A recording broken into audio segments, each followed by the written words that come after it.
Welcome to Uncultured True Podcast. I'm with my special guest. Podcast. Hey. What's happening? It's your favorite girl, a true lady. The chick that's never acting shady. Yo, man, what's happening, man? It's your boy, it's your boy JB, the Bison certified 360 Beatz, man. The 1-year-old lady love and one you can't stand. Oh my God. What's up? It's your girl, Nova J MUA. Hashtag I make versus talk. What's going on, y'all? What's happening? Thank you all y'all for joining me. We like to tell the audience a little about yourselves, one at a time. Oh, definitely. It's your girl, a true lady. I've been doing radio and media for the past 12 years, honestly. Actually doing content online, then going to radio, and then continuing to do content off of radio with podcasting and filming and so much more. I'm just glad to be here with my team. Hey, yo, man, it's your boy JB, the Bison certified 360 Beatz, man. I am first off, let me go through the list. I'm like the people off Haymon on In Living Color. First drummer. I am a producer. I am an engineer and a sound man. Man, I've been doing music, been around music all my life. Engineering and producing, been doing that now 6 years. Podcasting, and I could probably say what 2 or 3 years now, thanks to a Tru Lady. So we just make things happen, man. I just wherever I can put my input in, I'm here, and I am always on your ass. Thank you for that.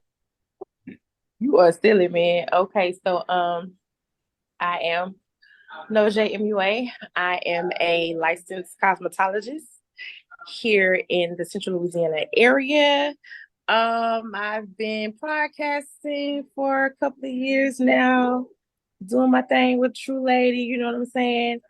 Just showing you my life inside from a hairstylist point of view. You feel me? Okay. Thank you for that.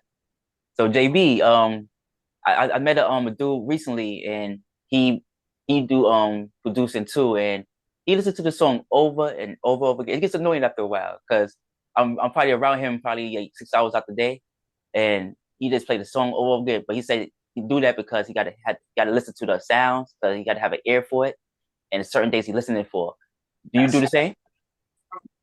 Yes, yes, yes, yes, yes. Oh, so that's a real thing. Okay. Not only do I do it with the sessions, I do it with music in general. Like for me, I'm a huge Crit fan. So when Crit first came out, when Crit said, if it don't touch my soul, I can't listen to it. If it don't touch my soul, I'm not gonna listen to it. It's a couple songs that I have in sessions that I will literally, like, after I get through recording it, I might listen to it one time and then that's it. That it. And I'm saying this for the locals in my city. It's a lot. It's some songs that I cut in the studio here that I might not listen to it, but just once or twice, and that's it. But if I throw you in rotation like I do Crit, Larry June, Primo Rice, and all the other artists in Currency and stuff like that, if I throw you in there with them, then you're on to something. So yeah, that is very true. The ear thing, man. Not everybody that's an engineer and a producer is going to have an ear for music. Me, on the other hand, I'm blessed and thankful to have an ear for music. I was beginning band 6th grade. I was taught to play the trumpet. 7th grade, went to advanced band. Shit, it was too many trumpets in the section, so I had to become a baritone player. So I went from 1 year. I just learned treble clef, and now I turn into a guy that has to learn bass clef. So it's like, all right, cool. And then I taught myself how to play drums myself for my church. And I taught myself how to produce, watched everything on YouTube, did that way. And then engineering, I was thrown to the wolves. I didn't have that many people to sit down. I was able to sit down, but it was like, all right, bro, you're going to sit down and you're going to watch. I didn't have that person to be like, hey, bro, check this, see what you got to do with this, see what you got to do with that. So half of the stuff I learned on my own. And, I'm blessed. I'm blessed now by my head engineer to be called Pro Tools Jesus. So, hey, man, you got to have it. You got to have it. He used GarageBand, and I just thought he was just being annoying because, like I said, he 6 hours out the day, he just played that same song over and over again. Okay. GarageBand, I understand because I actually learned how to make beats on GarageBand on my iPhone 7. Mm. That's why I originally started. Once I did that, I never recorded. I never recorded in GarageBand. The first tape that I actually recorded, which was my first day as an engineer being thrown to the wolves, was my first time actually recording vocals in GarageBand because of the art that we had up under us at the time. He was working on the tape and he recorded everything himself, but he recorded himself in GarageBand. So that's how I was able to learn the different things about GarageBand when it came to vocals. It was cool until I actually got it on the computer. The phone, it was much better, but I'm now a avid Pro Tools customer now. Yeah. That's good. So Nova, do you do in-person interviews? Do you do people hair and makeup? And they do in-persons? Depends. Sometimes. I guess I just go off the vibe of the interview, but kind of 50-50. Yeah and no. Okay. Because I always thought about doing that myself, like hire somebody to do a wardrobe, keep like a rack of clothes and jackets and stuff nearby. I had podcasts where girls would show up. Like, I don't know, like if you look at one of my latest episodes on YouTube, it's a girl that with a red shirt. That red shirt is backwards because she dirtied it. And the first episode she ever did with me, her shirt was filthy. Like you can see her rolls on her belly. Like, it was just crazy. And I never uploaded it because of that. I didn't want to embarrass her in that sense. But like, once I seen that, I always thought about, I should have a wardrobe department. Yeah, you just never know what happens. Mm-hmm. Yes. A Tru Lady, congratulations on your success. Yes, thank you so much. I appreciate that. Thank you so much. No problem. Can you share with us a pivotal moment from the last 7 years that defines the show trajectory? Ooh, a pivotal moment. I think I've been saying this in every interview. Is we were in a studio for 7 years and we were kicked out of that location. Mm-hmm. And that was a very shift. Thanks to JB for finding another location that we, could share and have the podcast in while he has his recording studio. But that really shook the core. And I never really talk about it publicly. So like me going on this press run and going on different interviews was my first time speaking on it publicly. We were somewhere that we were creating for 7 years. And it wasn't just, my podcast. There was Chico's Dose of Reality podcast. There was Future 106 online radio. There was Amber's Nail Shop in there. AEX Creatives nonprofit organization was started in there. I mean, so many interviews was held in there. I mean, so many people walked through those doors. I mean, DJ Michael Watts, 3D Not T. I mean, the list can go on of how many people actually came and sat in their studio, and we were kicked out of that place. That shook the core. And to be kicked out at a time where season 6 was bubbling, this right before season 7. Season 6 was bubbling. And then I was on the road and I went to I'm out here networking in different cities. I'm in New Jersey, I'm in New York, I'm all up and down Florida, from Pensacola, Florida, all the way down to Boca Raton, passing out passing out flyers about the podcast, getting people to download the podcast and subscribe to us. And I'm like, oh wow, okay, this was going really well, so I can't wait for season 7. And boom, here we go, we're evicted, And so in my mind, I'm like, I just did all of this groundwork. I cannot stop, just telling myself I cannot stop. I just did a bunch of groundwork. So that right there was just the moment. I mean, so many things have happened over the course of the year, over the course of the years, but that is what really shook the core. I mean, me even being let go from the radio station didn't shake my core like that, but being kicked out of that space where we have been creating, not just podcasting, I mean, just so many things that touch the community, being kicked out of that space, that was heartbreaking. And it actually took a lot out of me and me personally. So that was a moment right there. Oh, yeah, that's crazy. And that's amazing, the story about traveling and all that, because I'm in that position right now where I'm trying to like get monetized. So I'm putting ads on all different platforms, asking people to subscribe, and share, so I can get to that 1,000 subscribers, so I can actually get monetized on YouTube. Mm-hmm.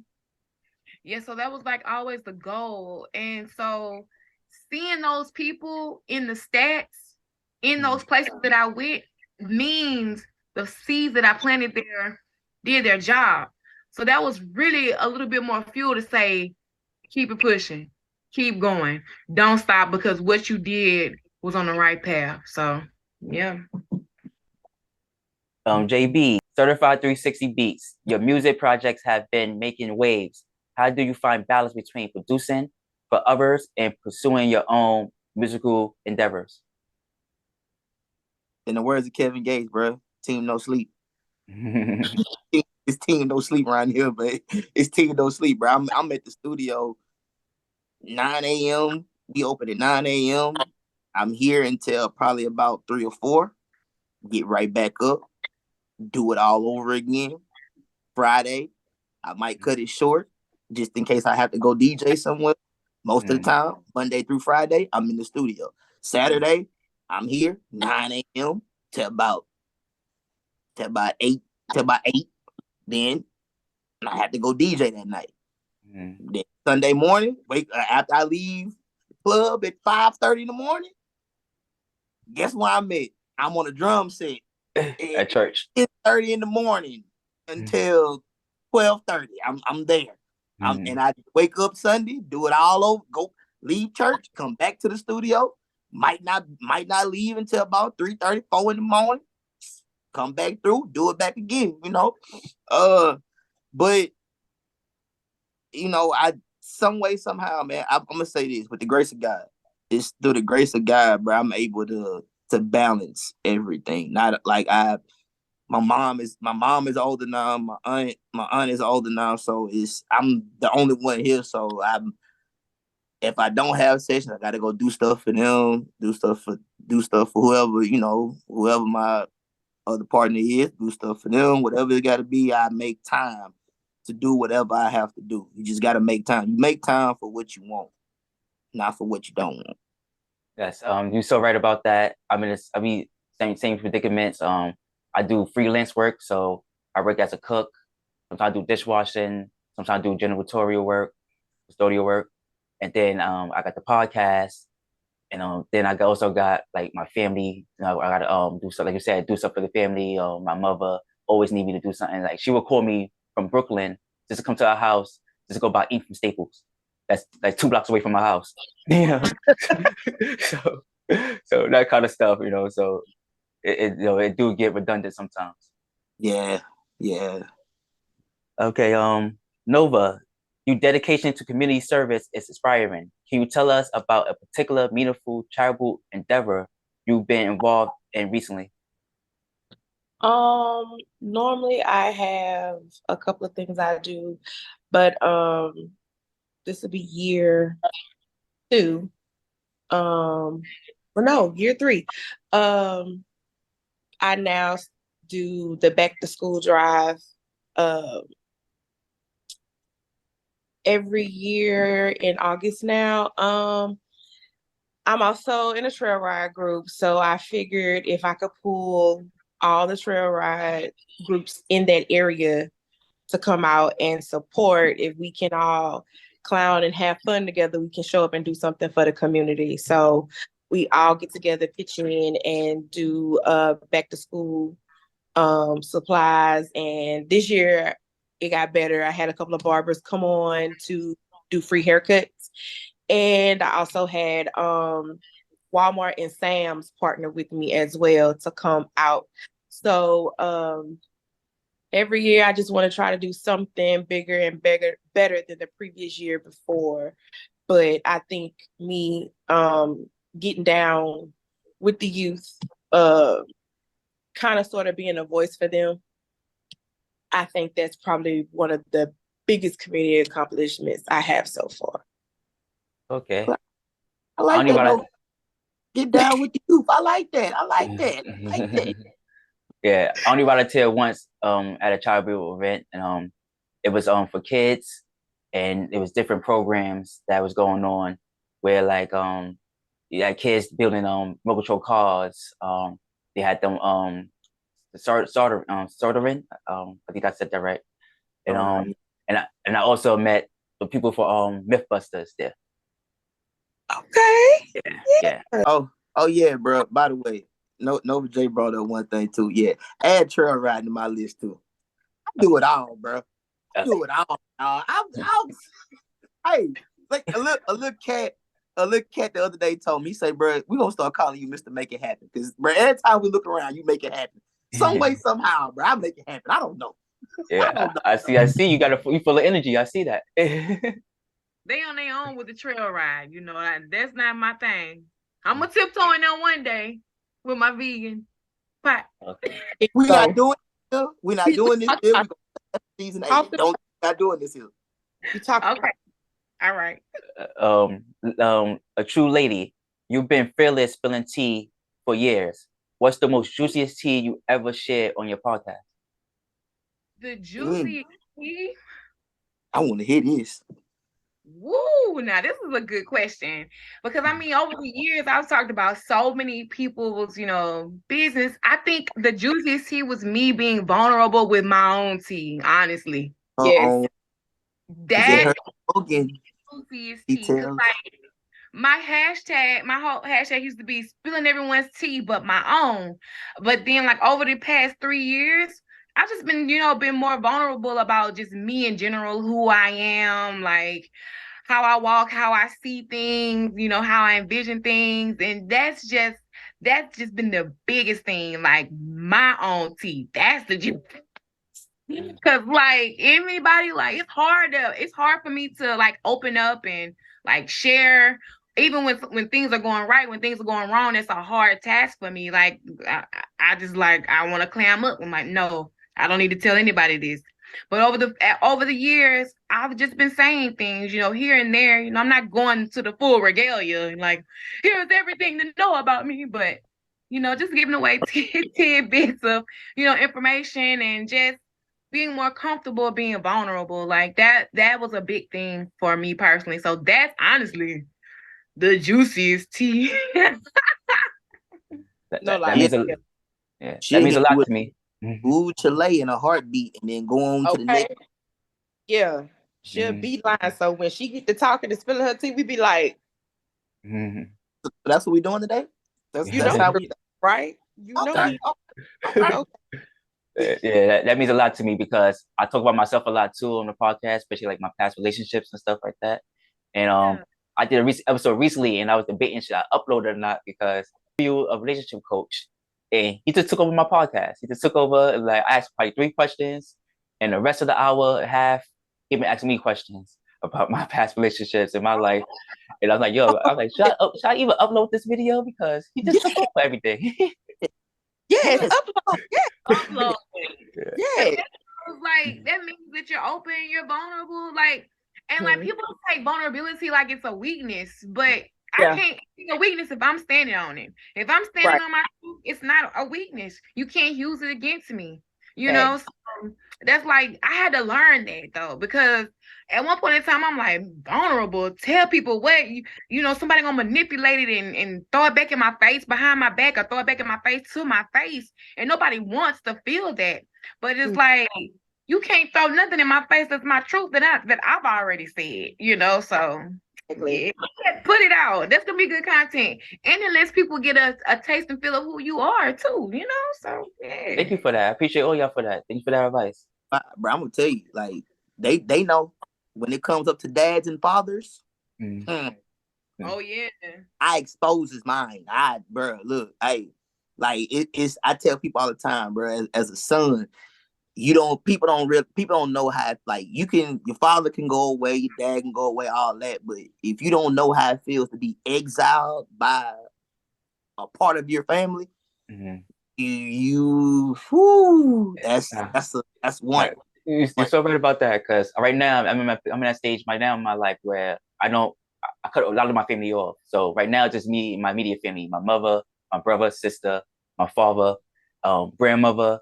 But cousins and all that, no, I'm done. I'm gonna give you one like this, bro. I'm gonna give you one like this, and they know, and everybody that watches the podcast knows, is you haven't felt anything until you have to bury somebody that you don't even know, and you cry your eyes out at the funeral. Okay, that's when you realize, like, yo, like I'm sitting here crying over somebody that don't even know me. I barely know them, but this is a person that in the 10 Commandments it says, honor thy mother and thy father. Yes, but I'm burying somebody that exiled me, that didn't want nothing to do with me or my little brother, but I have to sit here and bury you and cry because that's I got an episode on YouTube, and the title is "Our Father Got 40 plus kids. How do we feel about it?" Ooh. And yeah, so yeah, it was me and my 2 half sisters, and we were talking about it, and they was very upset and all that. And I haven't seen my father since I was 14 years old, and I talked to him once as an adult, and it was out of the blue too. I was sitting on the bed with my girlfriend at the time, and my phone rang. We was actually playing Call of Duty or something like that, and my phone rang, and I answer the phone, and I'm like, "Hello." It's like, "You know what this is?" That's the exact word. "You know what this is?" "No, who is this?" "This is your father."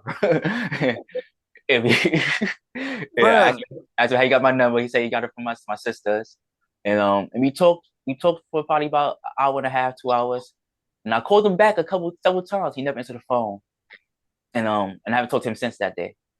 Yeah, wow. That come into their life, and then it's just like they just drop this bomb of who they are, and then just disappear again.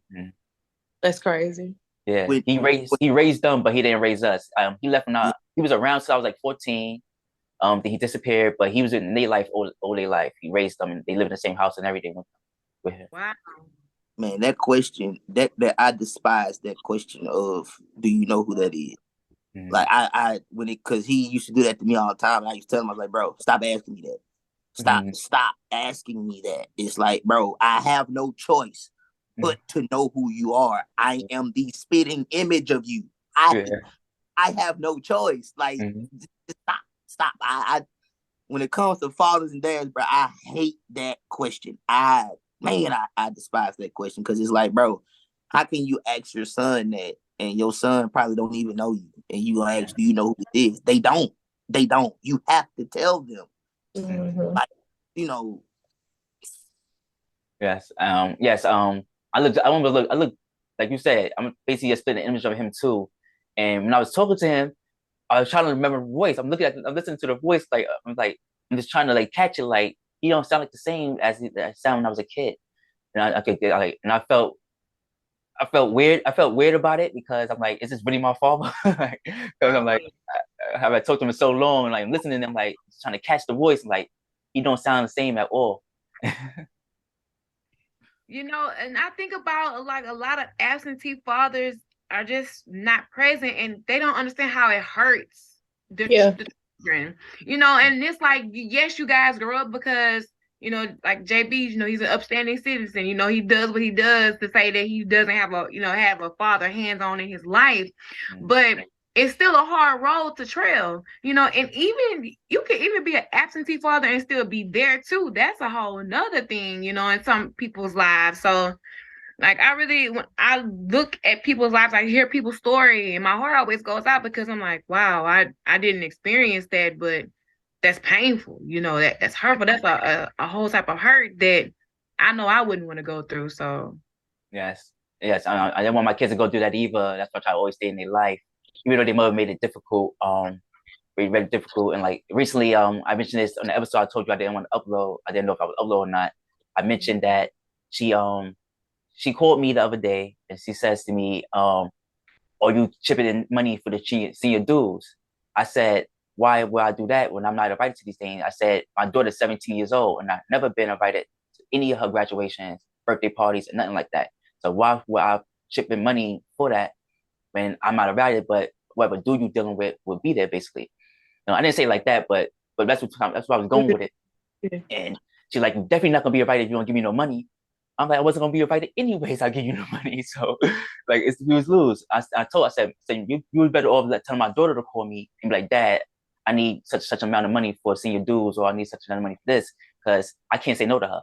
I can't say no to either one of my kids. So then it won't be a problem. She would have had it in 2 minutes in Cash App. But you calling me, it's just like I'm being used. Yeah. Yeah. And even in the future like that. Yeah. Did I say that again, Lady T? I'm saying even painting the picture like that, saying if you don't pay, you won't see. And if you do pay, you still not invited. Like that's just, you know, that's kind of heart-wrenching, like, huh? You know, and everybody has their own reasons for doing things, but it's just sometimes those reasons aren't the right reason. So yeah. Okay. First of all, you need to stop holding this good content on podcasting that you have. Upload that shit. Upload it. I will. Upload it. People need to good topics. Like you're saying, this is a good topic for a pod. It goes with uncomfortable truths. All of this, you know, these are uncomfortable truths, and it's like good to hear from a male perspective, especially like kids. And you're not bashing her baby mama. You're just like calling her BS out. This is what's going on. I want to be in my kid's life. You know, that narrative is never really spun on social media. So yes, you're so right about that. I'm gonna go to the next question. JB, as a music producer, what's the secret ingredient that makes a beat truly unforgettable? See, now you tapping into the bag. Okay. Feel like Ray Murray when he's from Organized Noise on Rhythm Roulette when he told him, he said, 12 years ago, I said I'd never tell y'all my secret. Man, to be real, bro. To be real, man. For me, there really isn't a secret. It's what your ears hear. Mm-hmm. Like Alchemist said in a documentary that he had, it's like sometimes you ask yourself, when is enough enough? When do you need to stop adding things to the beat? Because you still have to remember, like, as the scientific wizard and the Albert Einstein of DJing said on his Drink Champs the other day, Grandmaster Flash, as he said, like, when DJing started, it was hip hop didn't have words back then. The only hip hop you had was maybe like a 4-second or a 5-second loop off of an old school track. It could be Curtis Mayfield, it could be Rick James, it could be somewhere. But what the artist needs is a part of that beat or that song where there is not too much instrumentation in there. You can have different things in there, but just make sure that when you do what you do for the verses, that you're not drowning the artist out. You still have to create a canvas for the artist so that the artist can create a canvas when they get inside the booth. You still have to have that right there. Like I said, man, for me, man, there's no secret. There isn't a secret. There isn't a special sauce, man. It's just knowing when enough is enough, and if this enough that you're doing, well, just add one more thing to it, or just add one thing here, one thing there, and then bam, let it go. That's That's normally what I do, man. And if you start a beat and your head isn't rocking and you not bobbing yourself, go to the next one because it ain't working. Okay. I asked that question. Go ahead, finish. Go until you find what you're looking for, and once you find what you're looking for, magic creates itself. Okay. Yeah, I asked that question because I seen a like a YouTube clip. I think it was by YouTube or TikTok or something, and it was talking about Justin Bieber and Charlie Puth, and they like take their vocals and they lower it to real low, and they put it inside their music, and like you don't know what they're saying, but it's like a specific sound it gets, and both those songs the people like was bringing down, it was like one of the most popular songs out that year, or something like that. That's what made me come up with that question. Yeah, a lot of artists have different things in the background of what they do. Like I have some artists that dub their tracks, dub their vocals, or they just come in and just say, "Hey, bro, I'm just gonna ad lib the verse and that's it." For me, that dub sitting up under those vocals, man, that's I don't have it up too loud, but it brings a different vibe. Like sometimes they throw different words in the dub. Most of the time, I try to add the ad libs and balance the ad libs out to where you can hear them and you can't hear them. Okay. Kind of in between, because most of the time they come through in ad libs and say things, the dubs and the ad libs. With the ad libs, I put them in telephone mode. Put it in that, man, and everybody loves it. They love it. They go through it. They rock with it. Sometimes they add different things in there, do little special things they have to do. I let them be creative, and then I just do what I have to do inside the session while I'm in the control room. When I'm in the control room, I'm locked in. I can hear you through the headphones. So I'll let you, while you in the booth, you go ahead and do what you got to do. Just tell me when to stop, go back, record, and record again. That's all you got to tell me. Okay. Thank you for that. Nova, could you share a memorable moment when beauty transformed someone's life through your work? Ooh, that's a good question.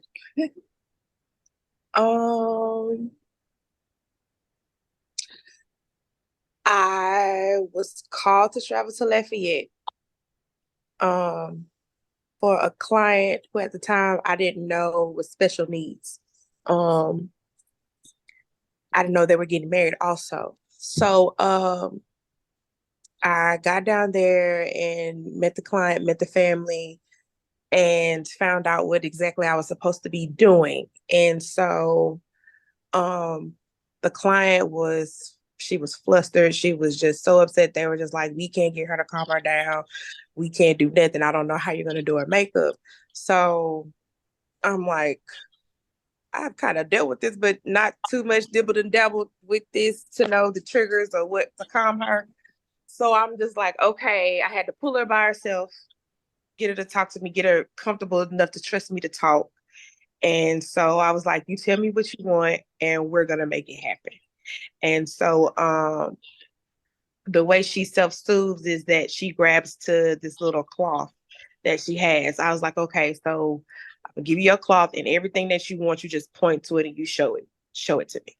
And so she pointed to it, she showed it to me, and we did the face. The look came out great. That following week, her mother uploaded it, and a magazine that deals with autism specifically reached out to me to ask, was it okay to post it in the magazine, to post how she was, I think she was like an autism model, and I didn't know it. And so my work was in the magazine, and I was like, okay, damn. Because at first I was kind of getting to the point where I was really getting upset and frustrated with makeup. But God always sends you little confirmation, like you're on the right path, you're doing what you're doing. So when I seen that, and I was like, oh my God. So after that, I started getting a lot of special need clients. Last year I had to travel to Kinder because my blind client got married and she wanted me to do her makeup. So I had to travel all the way to Kinder to do her makeup last year. So yeah, it's, you just never know when life just sprinkle you a little dose of reality and it works out in your favor. Yes. The episode I uploaded today was with somebody with cerebral palsy, and this guy was amazing. Like his energy was amazing. Like nothing was off the table. He answered everything professionally. He educated me a lot on cerebral palsy and other autistic diseases. And it was just very good conversation. Like you never know what you're gonna get when you meet somebody with a disability. Let me see. Tru Lady, this question is for you. It's also on the topic, like for the rights that you was giving me about my topics and stuff like that in my personal life. Yeah. Hot topics are a cornerstone of CT podcast. How do you decide which topics to discuss to keep your audience engaged? So, honestly, when it comes to hot topics, I like to find things that are relatable in life. Like, even though these people are celebrities, they're still regular everyday people, and then in some shape, form, or fashion we can relate to these people's issues or their good things. I mean, so I find things that are relatable as possible, that way that each of us can delve in and tell our story. After talking about the situation, we can tell our story or share our moment or share something that's relatable to it, you know. So I like to look for things that are relatable. And I like to make sure that we stand out too, because a lot of podcasts, they talk about the hot topics and it's like, that's every podcast. You know that for a fact they finna share the same 10 hot topics. So you kind of want to like stand out and differentiate yourself, you know, just a bit. So that's what we like to do when it comes to those hot topics. Yes. I one of the episodes I did recently, one of the topics I asked was red pill, blue pill conversations dying out. What do you think about that? Are the red pill, blue pill dying out conversations? Yeah. No, I think are more prevalent than everything, especially right now, because right now so many things are being exposed in this industry, in the world in general. Like we're seeing like the whole Diddy situation, the whole rabbi hole where they had this whole underground hole under their synagogue, you know. Like and all of these things being exposed, like we've all whispered and murmured about things like this behind the scenes, but now here it is being full-fledged about to light. So it's like, are we living in a simulation? Are we all being tested in this time? You know what I'm saying? In this moment, like, or is this just an illusion? Like a lot of those questions come up for me, because like that's how I am. Like conspiracy theory, I will fall down that rabbit hole and just I'll be there for days. But don't do it. Do not do it. Yes, see that? Yeah. I'm being in a relationship with one. Okay, it's like conspiracy theories. That girl would travel down a rabbit hole of conspiracy. In a blink of an eye, you would think you was in the Matrix talking to that damn girl. Like, you take the right.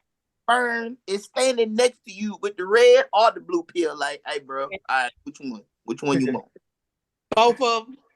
Both. But yes. Bring me a Tylenol. My head hurt. Bring me a Tylenol. Yeah.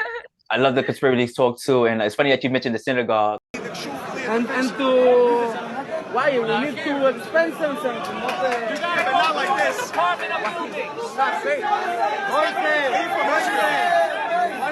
don't do that in America. 12 people face charges in Crown Heights in Brooklyn after tunneling from the Chabad Lubavitch World Headquarters into an adjacent building. Chabad spokesperson blames this on what he calls a group of extremist students. Says the tunnel linking the building with a vacant building behind it. He also accused those students of vandalizing the synagogue by breaking through a wall. The exact motive for the tunnel? Because that's literally probably a block away where I grew up from. Actually, where I grew up, the household. Because, you know, I'm an 80s baby. So, you know, like you see in old TV shows, like old movies and stuff like that, when you got 20 people living in one house, that was us. So that's down the block from that house that we lived in.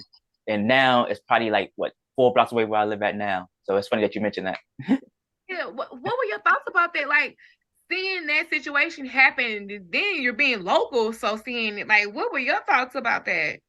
Nah, I believed it immediately. I believed it when I seen the Twitter posts Yeah. online when the guy was mentioning it and everybody said he was crazy. I believed it then, but like the word now, you can't talk about two groups now. Them Yeah. in the community. If you talk Yeah. about them, you get canceled, banned, or platforms and stuff like that. So people didn't take him serious because they thought he was being um anti-Semitic. But it was a proven fact, and when you went back online, it's like, I told y'all, you all owe me an apology. I hope people really did apologize to that man because he was right. And it's like it's my only issue with that, it was not blown up. Like, Right. something that should have been, church shootings be all over the news for days. That was in the news cycle for 1 day, 1 hour, and the news cycle was Twitter. Mhm. Okay. You said the same thing. You know why they're Yeah. not going to in it. I want to respond. He said about talking about them and they. Yeah. These two know. They know. Oh. I don't care. I talk about them and they and the alphabets and the movement. I talk about all of them. I don't care. I don't care. half of you got the money anyway. Yeah. Oh man. Yeah, that's so true. I've always mentioned that to people when they talk about I got a cousin.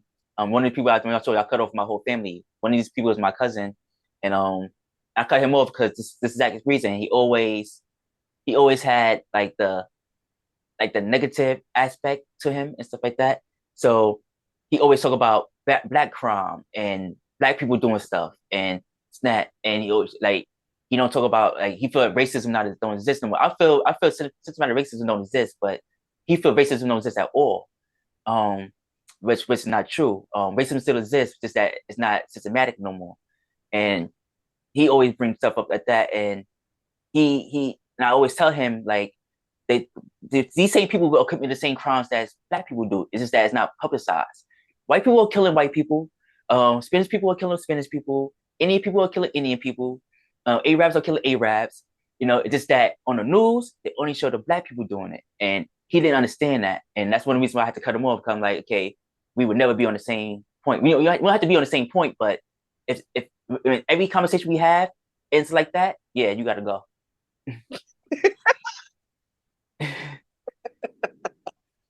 Oh my gosh. Yeah, that's crazy. To say that racism doesn't exist or systematic racism doesn't exist is crazy. It's like it's like, how can you say that and not see the world for what it is? Our world is basically driven off of stereotypes. Like people are looking and maneuvering off of stereotypes. And it's like once we realize that we all the same in some shape, form, or fashion. Like lately, I've just been like studying everybody's like culture, right? So I'm looking at our culture, Indian culture, Asian culture, and thinking about. I'm looking at for the food aspect, how I'm like, all these things are very similar, just different names, a few different ingredients here and there, but it's the same. And I'm like, who taught who what? That's again, here I go down this little rabbit hole. Don't do it. Don't you do it. Get out of there. Get out of there. Get out of there. But it's like, if we would take the blinders off from the stereotypes that we have been pushed all our lives and those narratives, then I could say racism isn't here. But at this point standing where I'm standing and seeing things, racism is definitely prevalent still to this day, whether you're in the north, whether you're in the south, east, or west. Like you could go and like you can see it in different, even in some of the black and brown communities, there are still some brown people who will treat black people a totally different way. I saw a video on YouTube today that was saying, I'm Latino, I'm not black, but your skin tone is, similar to mine, so it's like, it's nothing against your opinion on that, but just open your mind and see the different spectrum, so. That's right. No, you want to say something, Nova? Oh no, I was agreeing because it doesn't make sense. It's just like the other day I was watching on, I think it was TikTok, where a Black kid was sentenced to a year in prison for being late for jury duty. Wow. And where have you ever heard somebody going to jail for not showing up, but being late for jury duty? Okay, that's so funny. It's so funny you mentioned that. I got a letter. I did jury duty last year, and I got a letter in the mail saying if I didn't show up, it was coming for me, right? That's what the letter said. It said it was coming for me, right? So I showed up, and I Googled like how did I get out of jury duty, and I seen somewhere it says there's 3 verdicts. You got guilty, not guilty, and I forgot the other one. And so when I went to court, I went to do the in front of the judge. I said that on the third one, I'm gonna put it as a B-roll. I said the third one, and the whole court was shocked by said, and the judge is like he's not allowed, and instead of them giving me a criminal case, they gave me a civil case, but I wasn't called for the civil case, and I found out they were so shocked because what the guy did, what the guy did was horrible. Like it was something to do with children. I'm not going to repeat. Like it was just horrible what he did. So I was shocked. But the third verdict is basically you're not agreeing to guilty or not guilty. So basically it's like you're in the middle. So it was just so like I figured that out. So anytime I go to jury duty, I'm gonna say that from now on. Yeah, let me know what that is. I will.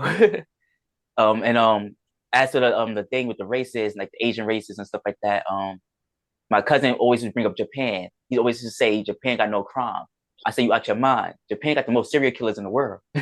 It's probably like 30, 40 serial killers in Japan at any given time. And Wow. and if you look up like true crime and stuff like that, these killers made like they were walking inside of like in Asian cultures, like some people can't make it home, so they sleep on a train, or they sleep at work, or they sleep on a bench, something like that. And so a guy walked inside one of these places, like everybody sleep at their job, they couldn't make it home, unalived everybody inside the place. And stuff like this happened in Japan and China all the time. And he's like, nah, it's no drive-bys though. Guns are illegal in Japan. It's illegal. Of course, there's no drive-bys because they can't have guns. But they got their katanas, they got their knives, they got their swords, and this is what they doing the crimes with. I'm looking it up over here right now. Like, Look at you, really? She known for looking up. Really? She known for looking it up over there. Really? Look at her quickly. Get off of it. Get off that phone. Get off of it. Get out of there. Now. Oh, that's so funny. Nova, my next question is for you. In your travel endeavors, have you noticed any recurring needs within the community you serve, and how do you address them? Right now, where we live, it's I would say we're like in a state of emergency as far as a community. We at least have up to 3 killings a day, if not more. And it's no relief.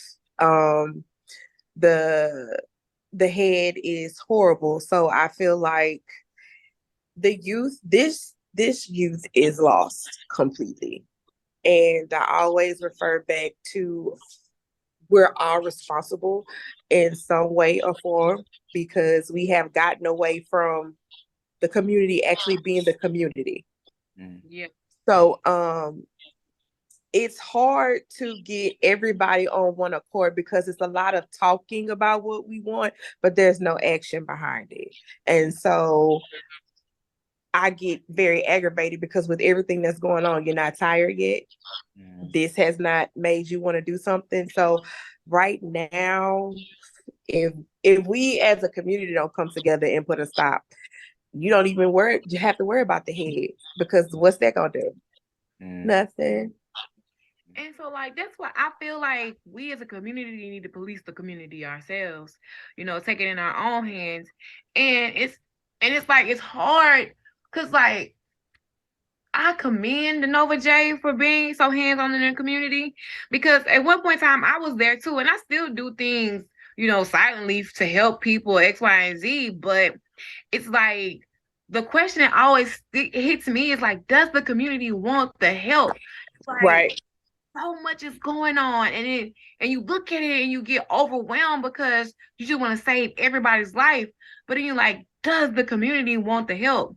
That's the disheartening thing about it, And it's like, whether they want it or not, we still supposed to go do something and help. So that's why I commend Nova J for what she does with the homeless, what she does with the children back to school, and just even calling out people, because she will get on Facebook and she's calling you out, regardless of who you are. So yeah. It's just community work is not for the weak. Mm-hmm. And you really have to really have to have a heart and to really care about it, because just seeing the stuff around you, sometimes I get disheartened. I'm just like, this is so ridiculous. I'm done with it. But then it's like, if you walk away, then what do we have? Mm-hmm. If you stop, then what we got? Yeah. Yes, that's so true. That's so true. Today, on my way here, because I live in Brooklyn, but I do the podcast in Harlem, and on my way here, the cops was giving out flyers looking for I don't know if y'all seen the news of the people that beat up the cop on 42nd Street. Y'all hear about that? So basically, the migrants in New York were stealing out of a store. I don't know what store it was. They were stealing out of a store, and as they was leaving, they tried to the security guards tried to stop them, and so they pull out a weapon, and try to shoot the person. And then they got out the store. The cops see them. They shot at the cops twice. Cops didn't shoot back at all.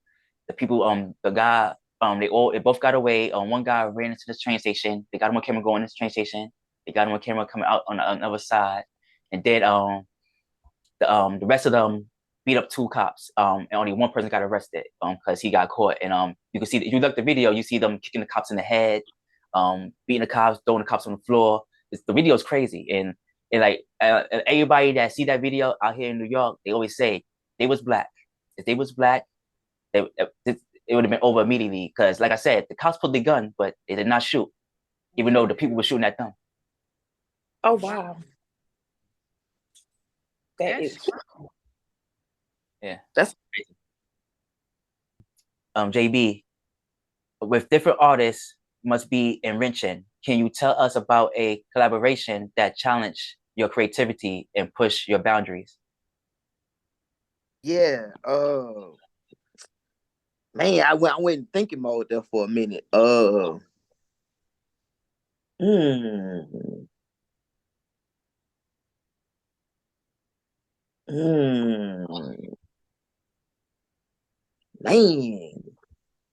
that's a good question.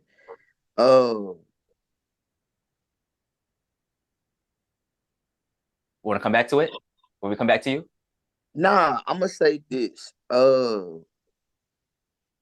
must say, really and truthfully, it's not gonna be an artist. It's gonna be mine. It's gonna be my projects.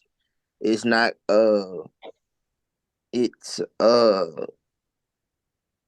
making sure I do what I'm telling the artist to do.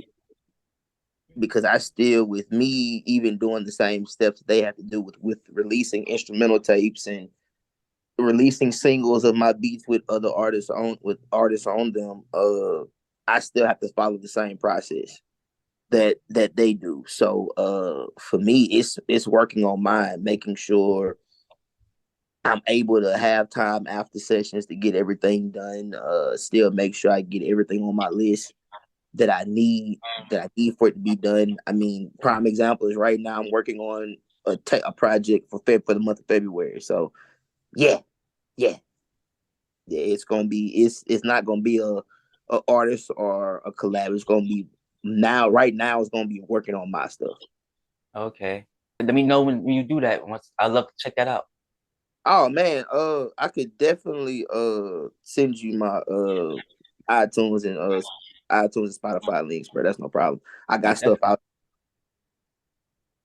That's definitely a Tru Lady. The CT hymns participation sets the tone for each episode. How do you choose hymns that resonate with your audience and complement the theme of the show?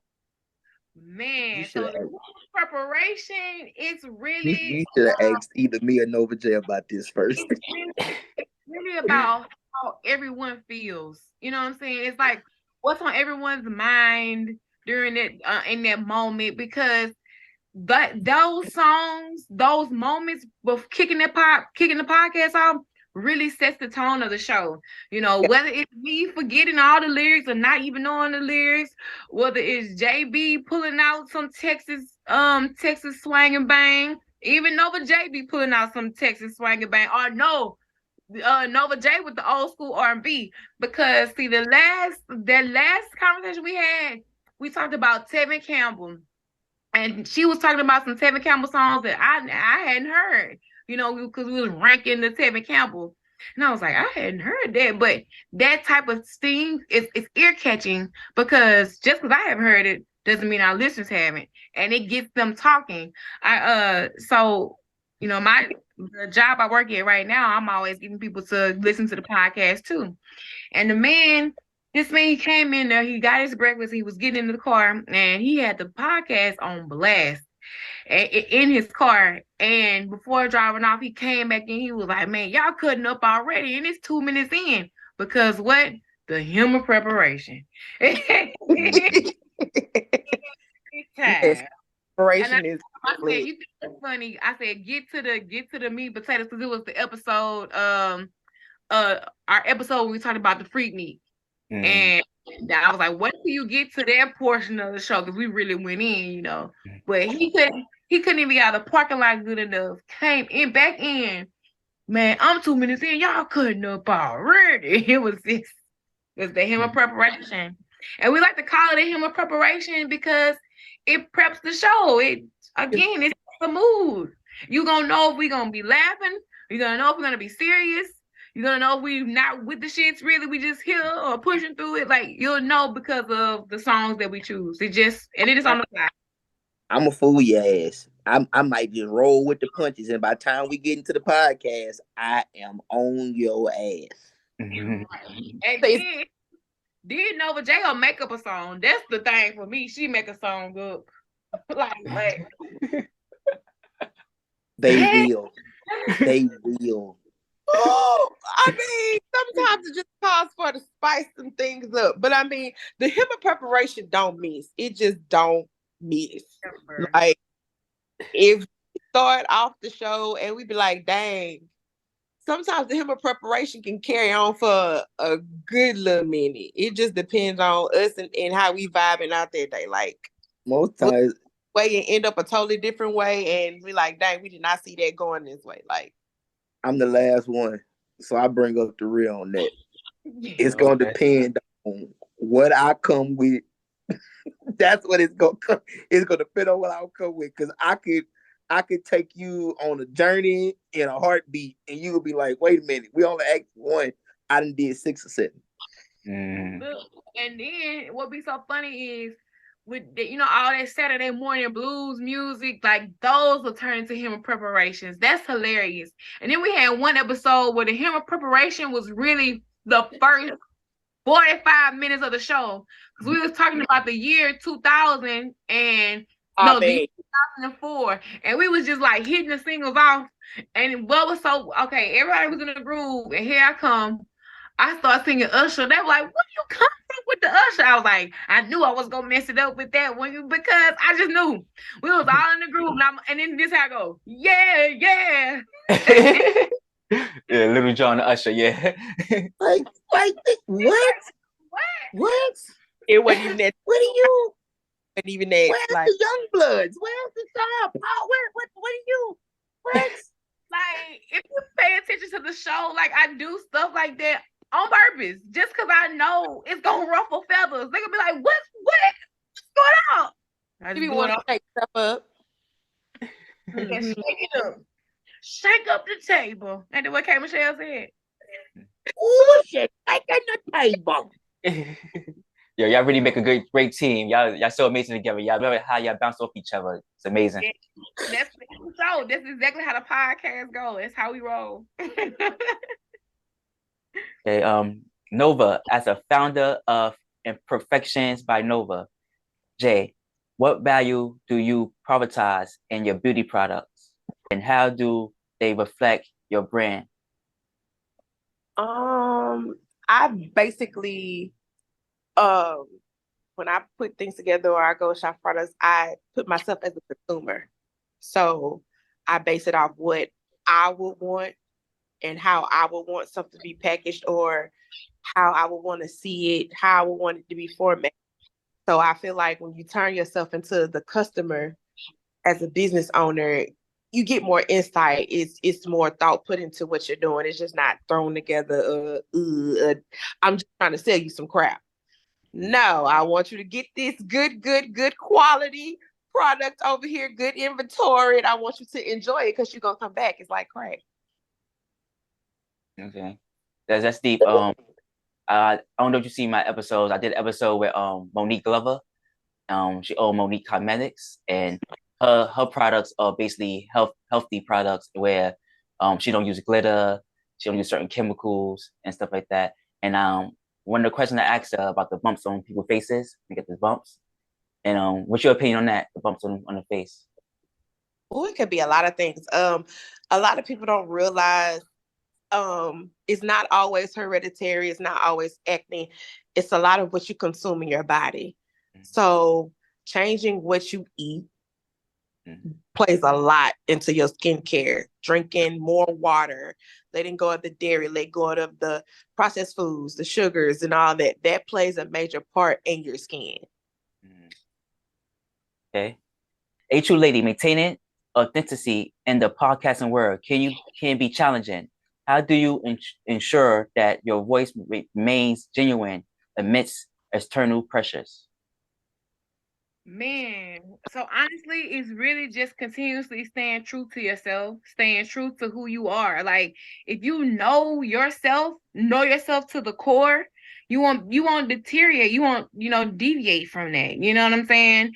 And like, if you listen to the podcast the past 2.5, 3 years, you hear me just being a little bit more vulnerable, like just open and not being afraid of it.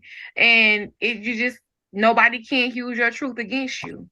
Nobody can say, well, this is what it is, when you already said, no, that's not what it was, So yeah, it can be difficult at times, because being vulnerable requires you to say, well, no, I don't have it, or no, I'm not good at this part. We could be good and like, oh yes, I'm vulnerable about this, but it also requires a sense of saying no, or I can't, or I ain't gonna be able to do it, and sometimes people don't want to say that. I want to be able to do everything. Well, you can't do everything, so yeah, that's it right there. That keeping the authenticity, staying true to your core, and knowing when you can say yes and knowing when you can say no, and not deviating from it.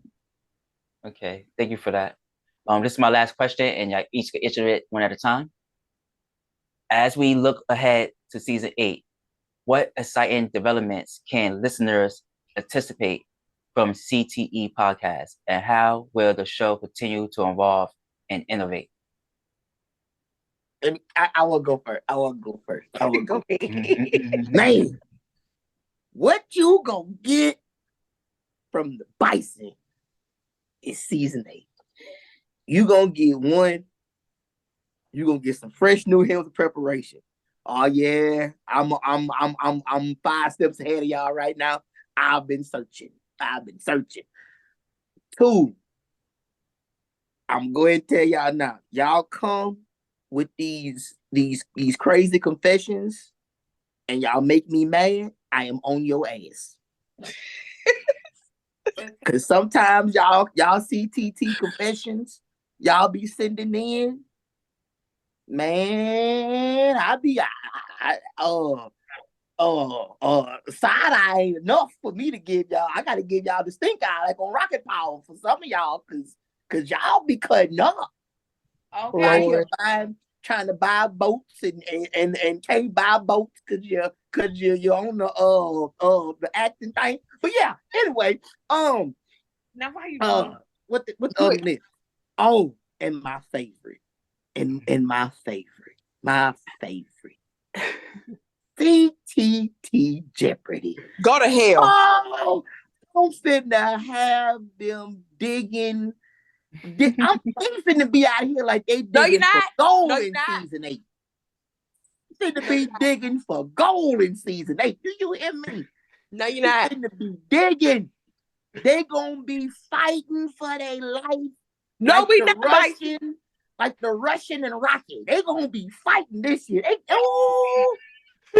got some fun. Okay, that's what I was just about to say. You a lie. Y'all better go find that quiz bowl pamphlet. Y'all better go find that quiz bowl pamphlet. First of all, you are going to see the same damn thing consistently being me of myself. But you will also see how I've been studying and I'm gonna be ready for CTT Jeopardy. Yes. Yes. It won't be no Thomas B. Wilder. Won't be none of that. Won't be none of that. Okay? It won't be none of that. Actually, what I look forward to are the segments of the show. Like the segments are what set us apart from a lot of podcasts, having those actual segments. And I'm just excited for them all. And we opened up CTT Confessions form the other day. I posted the form, and we got a few confessions in there. So be prepared for JB to go off on some people. Oh Lord, now be ready. But I'm looking forward to actually, for people to see the development of each one of us individually. Like me being the one on the show, hosting the show, but also mentally producing the show, it's like I see the growth in everybody. I see how people are opening up and people have their own opinions and people say, hey, no, I want to bring this topic to the table so we can talk about this week. You know what I'm saying? And like giving people the room to grow. And it's like over the years, I've been trying to like control. I want to control every aspect. And it's like, no. Control it for what? Because if you start controlling it, it ain't gonna flow right. So this is how we're flowing, and this is how we've been able to build our chemistry. So I want new listeners and old listeners to take heed to that. Like I've been going back and listening to old podcasts, just of the nostalgia of it all. I'm just like, dang, listen to this and listen to that. So I'm excited. That's what I'm excited for season 8. And fellas. Add to my list, fellas. I started at some point last year. This year, it's gonna be a love-hate relationship between me and the rest of the fellas out here in the world. Cause fellas, I'm on y'all ass. Oh, you standing on business. Y'all, we got some fellas out here that's been doing some wrong things. Y'all get yourselves together here for season 8, because if I find you and you've been doing it wrong, I'm on your ass. I still might be on your ass whether you do right. It don't matter. It don't matter because it's room for improvement. It's room for improvement. You're right about that, sir. Nova, you got something to say? I think season 8, getting ready for it to expect the unexpected. We're unpredictable. You never know what's coming with us. So it's like, just be on your guard. Expect everything that you wouldn't think to happen. We go. Like Don Witherspoon say, we might come in on the flip floppity thing. You never know. You never know. We might flip it and dip it, then re-flip it, and then re-dip it and re-rip it again. You never know. You never know what's gonna happen. You never know. There's nothing wrong with remastering it. Yes. All of that. Yes. I want to close the show with a little game, okay? Yeah, or I could do it one at a time.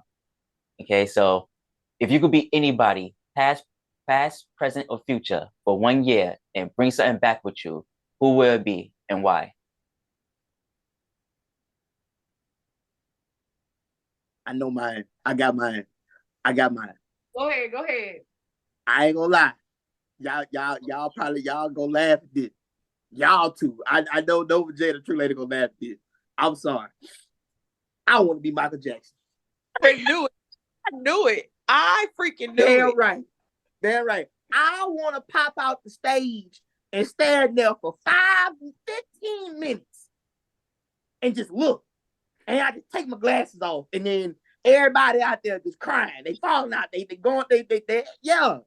I want. Cause, hey, bro, look, there's nobody else in this world that's gonna feel how he felt. That he did it more than one time.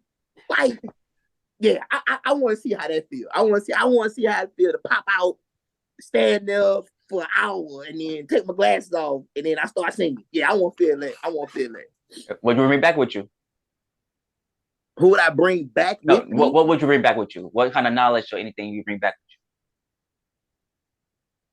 with you? Man, I would pick his brain about the video integration thing that he did. When you would see the like say like the Michael Jackson before he died, like he would take himself and be playing like a good example is I'll Be There.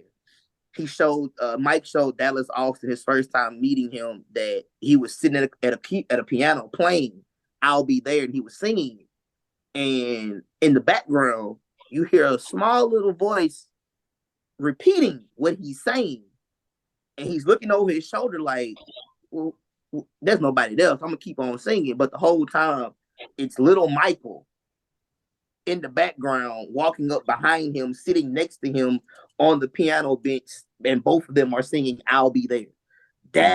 That video integration thing that he did that a lot of people really didn't know he did, I would love to ask him about that. Okay. Who want to go next? I'll go. I think it would have to be Martin Luther King. That girl got a dream.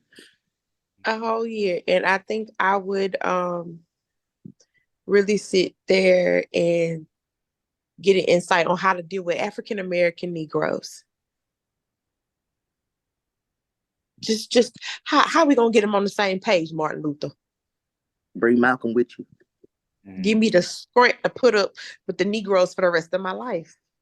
That's what I would bring back. The script. You might want to have a sit down with Malcolm while you're in it. That's the real one. I think I would do Josephine Baker, just because of how she traveled the world, and she, left the United States and lived in Paris, and it just that had that such an open mind. I think it would be her. I would like to be her for a year, just to travel and see the world as she saw in that time period. What would I ask her is how she, was still herself to the core no matter what. Like, how did you keep that strength? How did you, do that? Or why was that important to you? And bring that back to help other people as well, because, being yourself is very important these days. Being who you are is very important. Okay. It was why you said Josephine Baker. Like, it's just the Louisiana thing in me that as soon as she said Josephine, I just started singing the Josephine Johnny in my head. I'm sorry. That's just the Louisiana thing in me. And all I can see was her being Josephine Baker, and then in her Tru Lady prime present body, and she Josephine, she just hitting Josephine Johnny as she walking in the hotel lobby. I just see her hitting it like, yeah. I'm sorry. Really, Tru Lady, really. I mean, he would have did it on the show. He would have did it on the show. Now we was gonna walk like Ronald, hot boy Ronald. Come on now. Now you. I quit. Right, I quit.